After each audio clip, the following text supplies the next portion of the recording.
Hey there, Sharon Horne-Ellstrom here. Let's talk about how to use your relationship core values to supersize and grow your business. We talk a lot about our core values in different areas and aspects of our life, especially the areas of the life framework, the 9-part life framework. I'm dropping my things and my magnifying glass. So today, what we're doing is we're going to think about and look at our business's relationship core values. Business is all about relationships. You can argue with me if you want, but I'm going to argue right back that business is based on types of relationships. It's based on partnerships. It's based on agreements with other people that will do certain things for one another to help support our businesses. It's built on our relationships with our customers, our relationships with our vendors and suppliers, our relationships with our communities, our relationships with one another within our organization. And all of us have slightly different core values when it comes to how we act in our relationships. I'm going to quickly share 10 different basic core values, relationship-specific core values, and you can decide which top 3 are most important for you personally. And then as you go about your day-to-day, pay attention to what are the 3 predominant core values that we're demonstrating in our business today, or in the business that you work for, or the business that you own and operate. Because absolutely, they're going to be different for different people in your organization. They're going to be different for your organization than other organizations, but you want to have them be somewhat in alliance with your customers or supporting your customers in order to serve them better and build relationships and have them be lifelong supporters of your organization. So what are some really common core relationship values? Number 1, trust. Trust, honesty, authenticity, openness. They can count on you to do what you say you're going to do. Communication. How open and honest, again, open and honest and trustworthy is your communication in your different relationships. Respect, number 3, valuing each other's thoughts, feelings, opinions, boundaries, etc. 4, loyalty, staying committed and supportive even though there's going to be challenges. You know, if the first time your business has a little bit of a bump and a problem, the customers go away, it's probably not a very strong relationship. Number 5, empathy, understanding and sharing the emotions of others.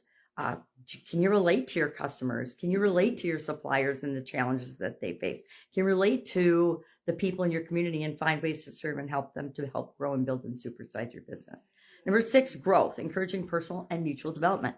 Does your organization value that? Does it do it? Does it care about your employees? Guess what? There's a whole lot of companies and businesses that don't give 2 cents worth about their employees or the people that work for their suppliers' development and growth.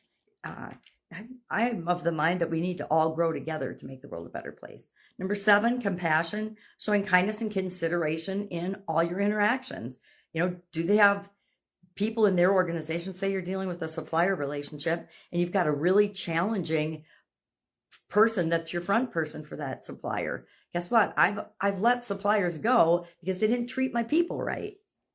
There's always another supplier. There's always another solution. Number 8, commitment, a dedication to maintaining and nurturing the relationship. Again, I like to use, when I'm speaking about business, vendor-supplier relationships because it's less emotionally charged than our relationship with our customers. But our customers' relationship, we need to have the same core, not the same core values, but we need to appreciate and support and understand what's important to them and their core values. Commitment, I just talked about. Independence is number 9. Are we allowed in the relationship to do things independently? You know what? In business, some relationships, yes, some relationships, no. Sometimes there's exclusive contracts and exclusivity where we can only have one supplier. I don't like those businesses, but a lot of people are in them. Think of franchising and things. And number 10, fun and enjoyment, sharing joy, laughter, celebration, positive environments, positive experiences with one another. So think about your relationships today, and of those and other core values, because I have a couple different ones that I added as I was thinking about my top 3 this morning. And I haven't done with respect to my businesses. That's a different category. And my core values are pretty much my core values all the time, but they might be a little bit different or tweaked depending on what's important to the particular business, right? Again, if we're not taking into consideration our customers and our suppliers and our vendors and other stakeholders and shareholders' interests and values, we're going to struggle in our relationships. So it's one of those those quick and easy ways to understand one another better, and understanding one another better builds and helps us to have better relationships, which in turn, of course, supersizes and helps us grow our business. So any questions about this? Hit me up today. I'd love to discuss. I'd love to hear what are your business's top 3 core values. Share those in the comments below. And guess what? They shouldn't be a secret, right? They should be right out in the open. You should be sharing those on your marketing, on your social media, in your communication, on your website, etc. All right, that's it. Have an awesome day. If I can help you anyway, ask. Otherwise, I'll be with you tomorrow.